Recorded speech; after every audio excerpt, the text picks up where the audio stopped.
Chapter 1. There was no chance of taking a walk that day. In the morning, we had walked for about an hour among the bare shrubs. After dinner, the weather changed. Mrs. Reed ate early when there were no guests. A cold winter wind brought dark clouds and heavy rain. Going outside again was impossible. I was glad about this. I never liked long walks, especially on cold afternoons. I hated coming home in the raw evening light. My fingers and toes would ache from the cold. My heart would feel heavy after Bessie scolded me. I also felt ashamed because I knew I was weaker than Eliza, John, and Georgiana Reed. Eliza, John, and Georgiana were gathered around their mother in the drawing room. She lay back on a sofa near the fire. Her children sat close to her. For once, they were not fighting or crying. She looked perfectly happy. She told me I could not join them. She said she was sorry to keep me away. She said she must do so until she heard from Bessie. She also wanted to see for herself that I was truly trying to be more friendly and childlike. She wanted me to have a lighter and more natural manner. Until then, she said, I must be excluded from privileges, meant only for happy children. What does Bessie say I have done? I asked. Jane, I do not like arguing or questioning, she replied. It is unpleasant for a child to speak to elders in that way. Go sit somewhere. Stay silent until you can speak pleasantly. A breakfast room was next to the drawing room. I slipped into it quietly. Inside was a bookcase. I quickly chose a book, making sure it had pictures. I climbed into the window seat. I pulled my feet up and sat cross-legged. I drew the red curtain almost closed. I felt hidden and alone in a safe way. On my right, folds of red fabric blocked the room. On my left, clear glass showed the gray November day. The window kept the cold out, but let me see the world beyond. As I turned the pages, I sometimes looked outside. In the distance, everything was pale with mist and cloud. Closer by, the lawn was wet and the shrubs bent in the wind.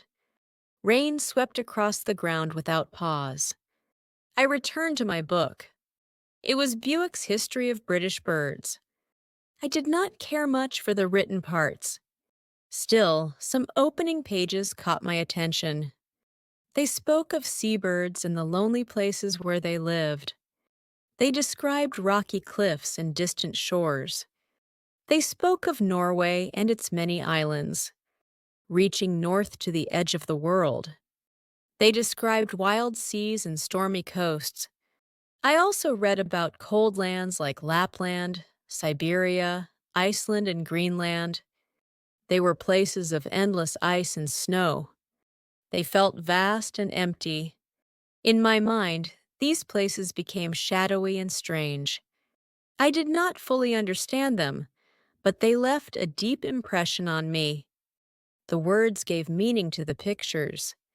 I saw a single rock rising from the sea. I saw a broken boat on a lonely shore. I saw a pale moon shining through clouds over a sinking ship. Each image felt full of mystery.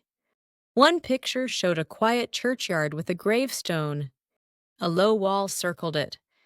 2 trees stood near the gate. The evening moon hung low in the sky. I could not explain the feeling it gave me, but it stayed with me. Another picture showed 2 ships stuck on a still sea. I thought they were ghost ships. One image showed a dark figure chasing a thief. I turned that page quickly because it frightened me.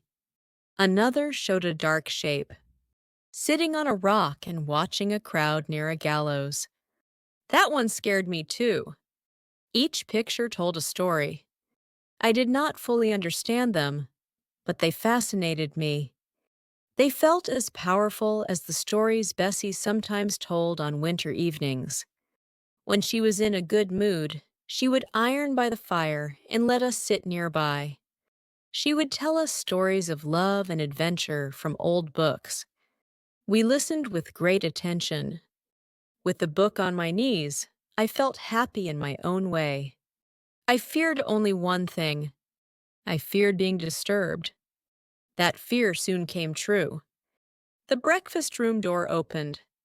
"Hey, Madam Sadface," shouted John Reed. He stopped when he saw the room looked empty. "Where is she?" he said. "Lizzie." "Georgie," he called to his sisters. "Jane is not here. Tell Mama she ran out into the rain." Bad girl. I was glad I had drawn the curtain. I hoped he would not find me. John was not very quick. On his own, he might not have noticed me. But Eliza put her head in the door and spoke at once.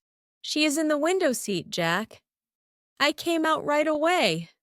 I was afraid he would pull me out himself. "What do you want?" I asked, feeling shy and unsure. "Say, what do you want, Master Reed?" he said. "Come here." He sat in an armchair and waved for me to stand in front of him. John Reed was 14 years old. He was 4 years older than me. I was only 10. He was big and heavy for his age. His skin looked dull and unhealthy. His face was broad and rough. His limbs were thick and heavy. He ate too much at meals. This made him sickly and sluggish. His eyes looked dull, and his cheeks were soft and pale. He should have been at school. His mother had brought him home for a month because she said his health was weak. His teacher said he would be fine if he ate fewer sweets. Mrs. Reed did not agree. She believed he studied too hard and missed home. John did not care much for his mother or sisters.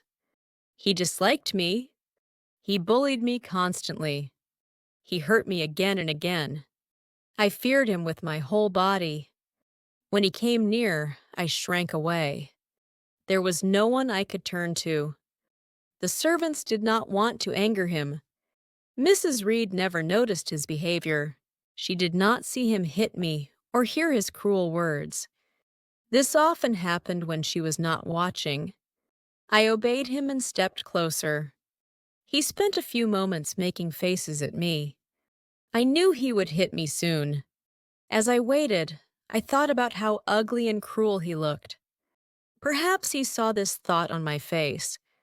Without warning, he struck me hard. I stumbled back and steadied myself a few steps away. "That is for answering Mama earlier," he said, "and for hiding behind curtains, and for the look in your eyes just now, you rat."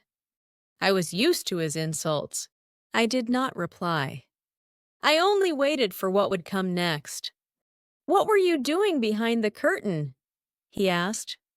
"I was reading." "Show me the book." I went back to the window seat and brought it to him. "You have no right to our books," he said. "You depend on us. You have no money. Your father left you nothing. You should be begging, not living here with us. This house belongs to me, or it will one day. Now stand by the door. Stay out of my way." I obeyed. I did not yet know what he planned. Then I saw him lift the book. He held it up as if to throw it. I cried out and moved aside, but too late. The book hit me. I fell and struck my head on the door. My head was cut and blood flowed. The pain was sharp. Fear faded and anger took its place. "You cruel and wicked boy," I cried. "You are like a murderer. You are like a tyrant." I had read about cruel rulers in history. I had never said such thoughts aloud before. "What did she say?" he shouted. "Did you hear her?" He turned to his sisters. "I will tell Mama. But first," he rushed at me. He grabbed my hair and my shoulder. I felt blood run down my neck. The pain burned. I no longer felt fear. I fought back wildly. I do not know what I did, but he screamed and called me names. His sisters ran to get Mrs. Reed. She came quickly with Bessie and the maid. We were pulled apart. "What a terrible temper," someone said. Mrs. Reed spoke next. "Take her to the red room and lock her in." Hands grabbed me at once. I was carried upstairs.